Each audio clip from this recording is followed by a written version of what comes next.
Silakan duduk Bapak Ibu. Shalom. Puji Tuhan. Saudara-saudara, buka Alkitab kita Yesaya 41 ayatnya yang ke-8 sampai 13.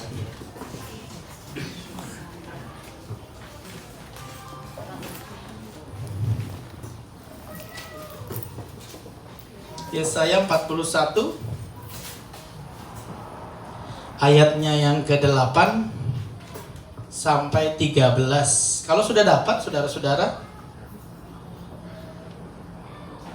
kita baca sama-sama. 1, 2, 3. Tetapi engkau, hai Israel, hambaku, hai Yakub yang adalah keturunan Abraham yang kukasihi, engkau telah kuambil dari ujung-ujung bumi dan yang telah panggil penjuru-penjurunya. Aku berkata kepadamu, engkau hambaku, aku telah memilih engkau dan tidak menolak engkau. Jangan takut, sebab aku menyertai engkau. Janganlah bimbang, sebab aku ini Allahmu.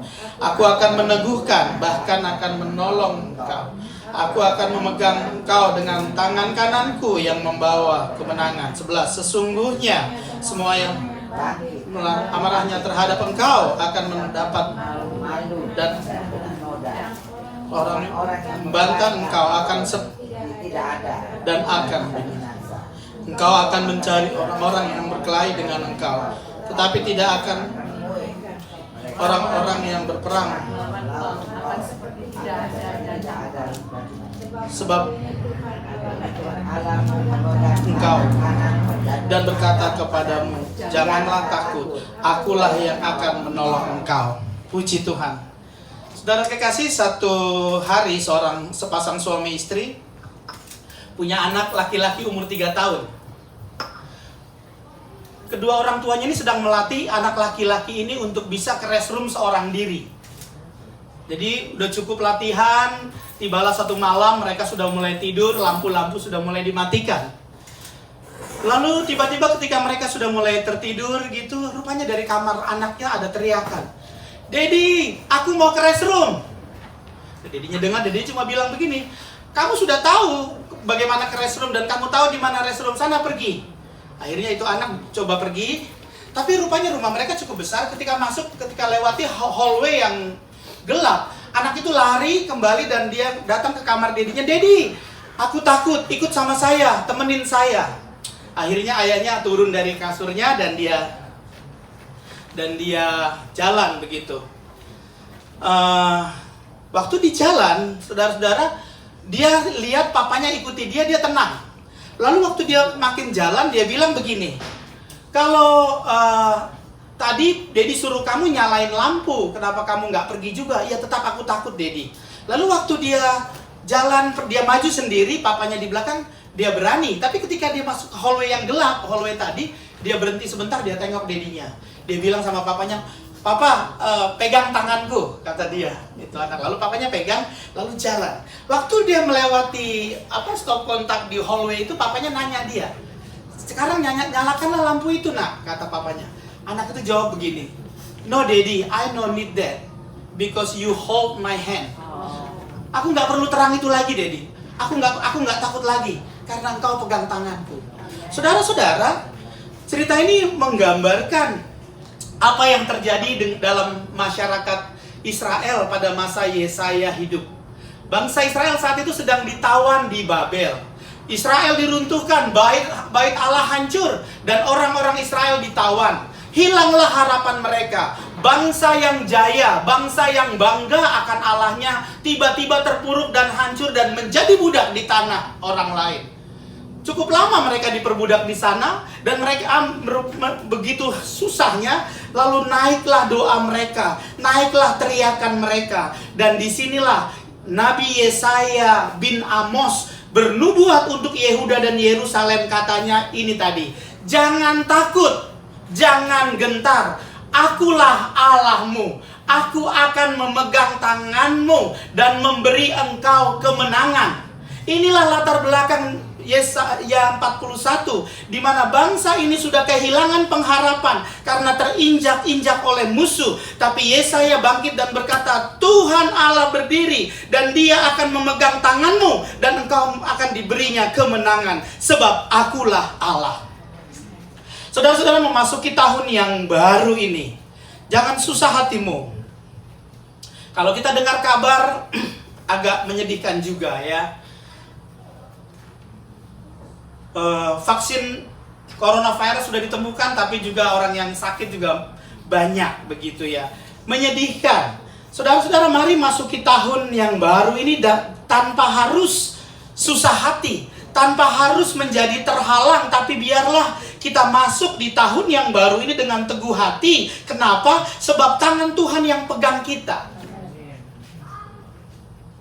Yang pertama, saudara-saudara, ada dua hal yang mau saya bicarakan kepada saudara. Judul kita, Dia Pegang Tanganku. Kalau saudara perhatikan flyer, saya mau tanya dulu, seberapa banyak saudara yang lihat flyer di Facebook?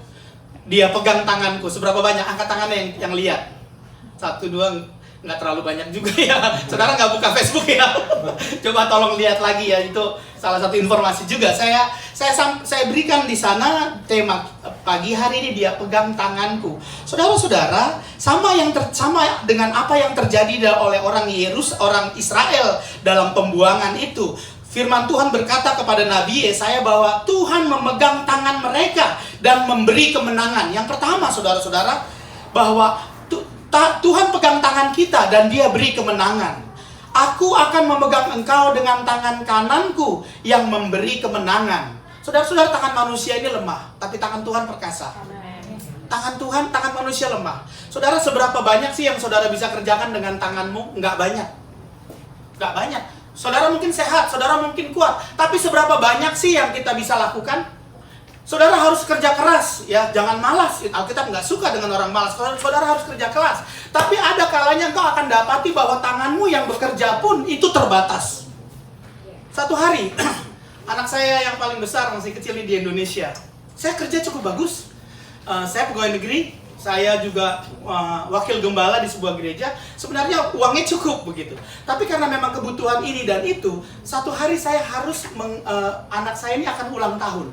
Untuk beli kue ulang tahun saja saya nggak ada uang. Untuk beli goodie bag saja nggak ada uang. Untuk mengadakan pesta, katakanlah bikin makan dan satu lauk untuk anak-anak sekolah minggu pun tidak ada uang. Apa yang saya katakan? Saya saat itu sedang sangat sedih sekali. Saya cuma bilang sama dalam hati saya nggak ngomong sama anak saya cuma bilang begini. Anak, maaf ya, tangan papa nggak cukup kuat untuk menghasilkan uang supaya bapak bisa beli kamu kue ulang tahun.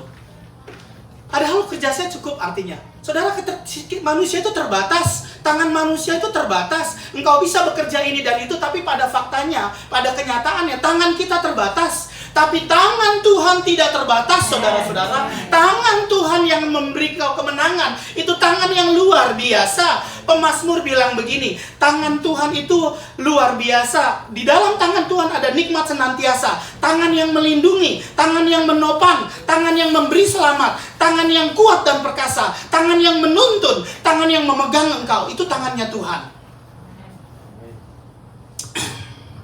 Saudara-saudara, saya mau minta Grace coba ke depan sebentar.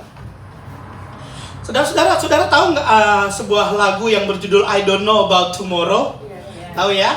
Nanti saya akan nyanyi. Tapi saya mau cerita dulu the story behind the song. Pencipta lagu ini bernama Ira Stanfield. Dia adalah seorang American pastor. Dia music director. Dia juga adalah music writer. Nah, satu hari dia sudah punya istri namanya Salma Larsen. Mereka sama-sama melayani Tuhan. Tapi sayang, Salma kecewa dengan pelayanan. Dia melihat kehidupan suaminya kok nggak makmur-makmur amat. Jadi pendeta kok nggak banyak uangnya, kok nggak makmur. Lalu Salma mulai kecewa dengan Tuhan. Akhirnya dia bilang sama suaminya, aku mau tinggalkan pelayanan. Aku mau adu nasib menjadi artis pop. Wah, sedih sekali Ira Stanfield ini terhadap istrinya. Lalu akhirnya istrinya pergi meninggalkan dia untuk menjadi artis pop. Rupanya dia kecanduan drug dan hidup dengan pria lain. Hatinya pendeta ini dia sangat sedih, dia sangat terpukul, dia sangat sedih tentu. Lalu saudara-saudara, dia akhirnya pernikahan mereka yang baru 10 tahun itu pun harus berhenti. Betapa terpukulnya Aira, si pendeta ini. Dia merasa orang yang gagal, dia merasa kalah dalam hidupnya. Betapa sedihnya dia. Dan yang lebih menyedihkan lagi, setelah perceraiannya itu 2 tahun kemudian, Salma dikabarkan meninggal dunia karena kecelakaan kendaraan. Hatinya hancur pendeta ini tentu. Lalu ketika dia dalam suatu hari dia sedang menyetir kendaraan, tiba-tiba Tuhan menggerakkan hatinya untuk bergumam sesuatu, bersenandung sesuatu. Senandungnya itu berisi begini: sadari apa yang ada di masa depan, percaya bahwa Tuhan pegang hari esok.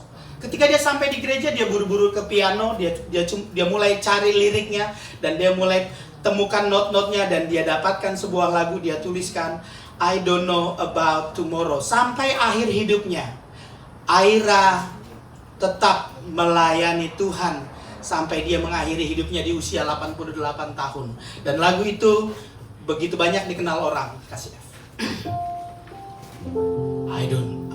Itu F.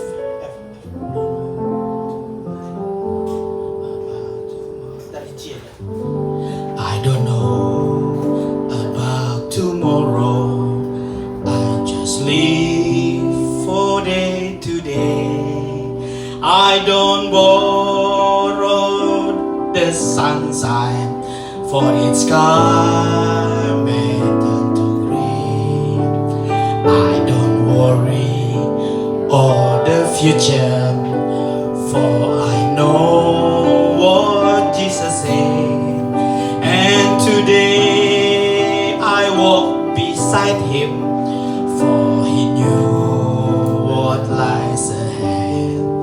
Many things about tomorrow I don't seem to understand, but I know who holds tomorrow, and I know who holds my hands.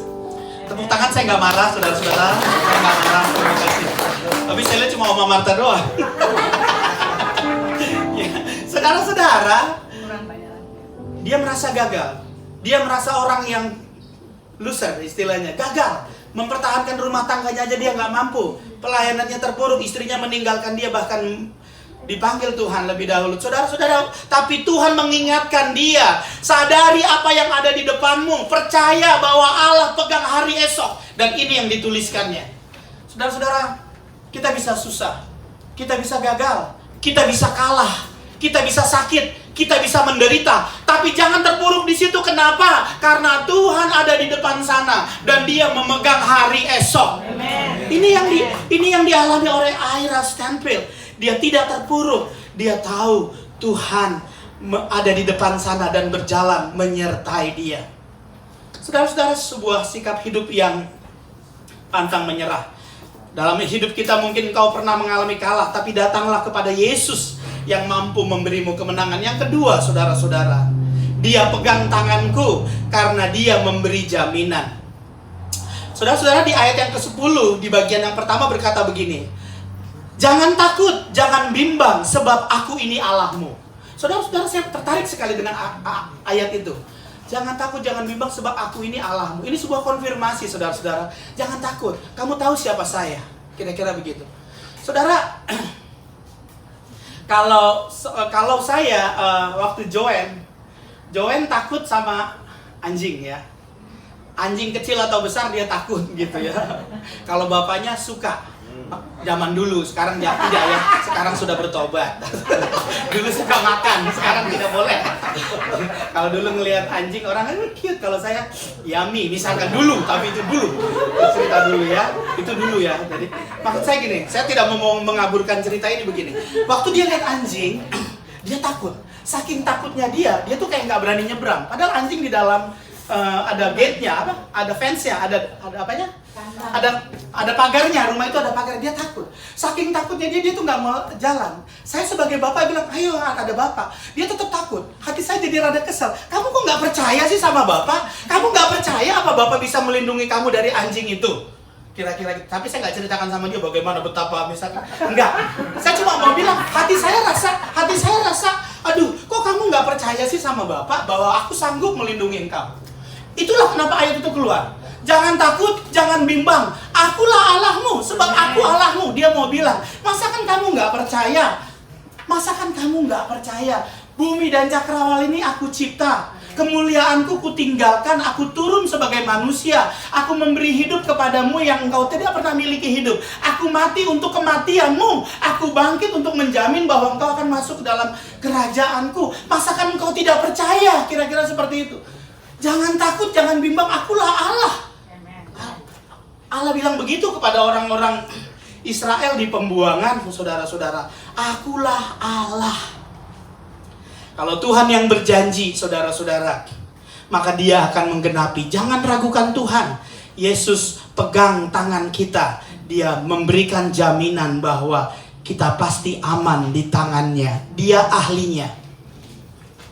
Saudara-saudara, kalau engkau mengalami kesusahan, pergumulan, datang sama ahlinya. Kalau Tuhan berkata, jangan takut, jangan bimbang, akulah Allahmu. Sebuah jaminan, sebuah garansi bahwa everything gonna be alright, kira-kira begitu.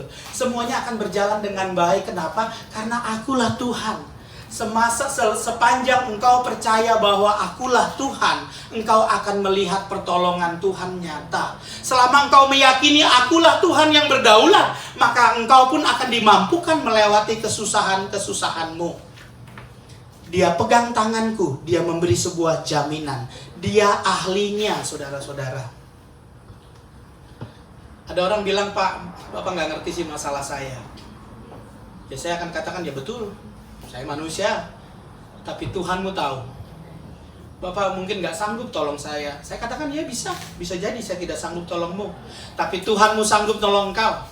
Kalau engkau percaya Tuhanmu sanggup memelihara engkau, dialah ahlinya. Satu hari, saudara-saudara, Selasa 17 April 2018, Southwest Airlines 1380, penerbangan dari New York menuju San Antonio. Dari New York menuju San Antonio. Baru terbang 20 menit. Di ketinggian 30.000 kaki.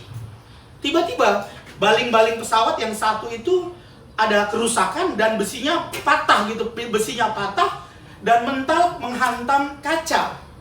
Ketika itu pecah, secara otomatis menyedot udara. Wanita, ada seorang wanita, dia CEO sebuah, bukan CEO, sebuah direktur di sebuah cabang Wells Fargo di sana. Ketika dihantam begitu, kacanya terbuka, dia tersedot keluar. Ketika dia tersedot keluar, maka angin masuk ke dalam ruangan, pecahan-pecahan besi itu berterbangan, dan begitu barang-barang begitu berhamburan. Itu seperti di film lah, kalau saudara bisa membayangkan. Begitu menakutkan. Dan menurut kesaksian beberapa orang, darah ada di mana-mana. Saudara-saudara, orang akan pikir begitu. Di situ ada seorang pendeta berumur 36 tahun. Dia cuma bilang begini, Tuhan, dia dalam penerbangan itu seorang diri, Tuhan, buat mujizat. Tolong kirimkanlah malaikat untuk mengatasi masalah ini. Orang-orang lain juga semua pada berdoa, pada berteriak, pada histeris. Karena mereka pikir habis mesin hancur kemungkinan meledak atau apa. Tapi saudara-saudara, akhirnya pilotnya ini putuskan untuk mendarat darurat. Baru 20 menit terbang, dia langsung kayak U-turn, turun ke Philadelphia, minta otoritas kasih dia parkir, kasih dia turun. Saudara, yang menarik begini. Di tengah hiruk pikuk dan kacau balau itu, di ruang kokpit, rupanya pilotnya cukup tenang. Dia seorang wanita. Tammy Jo namanya. Dia seorang wanita umurnya mungkin 40-an. Dia begitu tenang. Kenapa begitu tenang? Saya coba dengar rekaman video voice-nya waktu dia minta otorita Philadelphia untuk kasih dia turun. Dia begitu tenang. Padahal sudah hiruk pikuk begitu ya. Akhirnya singkat cerita itu kapal turun sampai mendarat dengan selamat. Orang yang berpikir ini bakal meledak atau bakal binasa, wah mereka begitu bersyukur. Saudara tahu nggak siapa Tammy Jo itu? Rupanya Tammy Jo itu veteran kapal tempur Navy. Dia biasa membawa supersonic F-18 itu seperti kalau saudara pernah tahu pesawat tempur F-16, itu generasi berikutnya.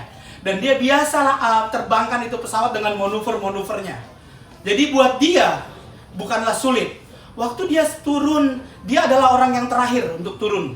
Ketika regu penyelamat naik, angkatin penumpang yang pada berdarah-darah begitu, dia turun dengan santainya. Memang tentu dia takut sebagai manusia, dia takut. Tapi karena keahliannya, karena kemampuannya untuk mengendalikan pesawat tempur, dan itu bukan baru sama dia. Orang lokal saat itu tuliskan sebuah headline dengan berjudul "In Amazing Hand". Orang-orang itu selamat. Kapal itu bisa turun dengan selamat di Philadelphia karena seorang pilot yang luar biasa. Di tangan pilot yang luar biasa inilah nyawa mereka, quote and unquote, terselamatkan. Saudara, yang mau saya katakan itu begini. Tuhan itu ahlinya. Tuhan itu dia ahlinya. Dia perkasa, dia mampu mengendalikan apapun yang terjadi dalam kehidupan kita. Tuhan ahlinya. Kalau ada manusia, saya katakan tadi, veteran dari Navy, dia begitu mampu mengendalikan kekacauan sehingga dia bisa selamatkan banyak orang. Allah kita adalah Allah yang luar biasa, amin. Dia ahlinya. Apapun kesulitanmu, saudara, dia ahlinya. Apapun pergumulanmu, apapun persoalanmu, mungkin manusia nggak tahu dan tidak ada jalan keluar. Menurut ukuran manusia, tidak bisa lagi ada jalan keluar. Tapi jangan putus asa. Selama engkau tahu tanganmu dipegang oleh Tuhan, dia menjamin akulah Allah dan aku ahlinya. Saudara-saudara yang terkasih di dalam Tuhan, akhirnya orang-orang itu, mereka semua selamat, mereka semua hidup seolah-olah kematian sudah di depan, tapi mereka bisa selamat. Saudara-saudara, saat kesulitan menyerang dari segala penjuru, sulit untuk memandang ke depan, di tengah ketidakpastian, kebingungan, kegalauan, kekacauan, satu hal yang bisa kita lakukan, percayakanlah hidupmu kepada ahlinya, sebab Yesus adalah ahlinya. Amen. Ada sebuah syair lagu, saudara-saudara, saya mau tutup dengan bagian ini.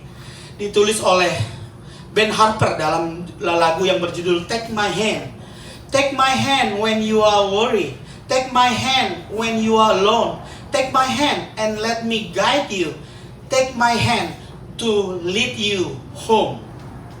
Kiranya firman Tuhan memberkati kita melangkah di tahun yang baru dengan percaya, karena Dia Allah yang memegang tanganmu dan memberi kemenangan.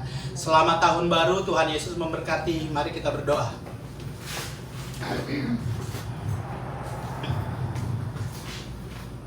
Kami bersyukur buat rahmat dan kemurahan-Mu. Engkau baik. Firman-Mu telah Engkau beritakan. Terima kasih Tuhan.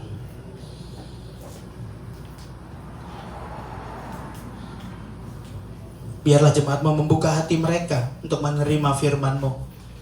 Bahkan dimampukan untuk melakukan. Engkau sumber pertolongan kami. Angkat segala khawatir, angkat segala cemas. Gantikan percaya. Sebab di dalam-Mu Tuhan kami beroleh pertolongan kami. Terpujilah Engkau. Terima kasih buat firman-Mu. Dalam nama Tuhan Yesus kami berdoa. Sebentar juga kami akan menerima perjamuan. Kami mohon anugerah-Mu atas kami. Turunkan berkat-Mu.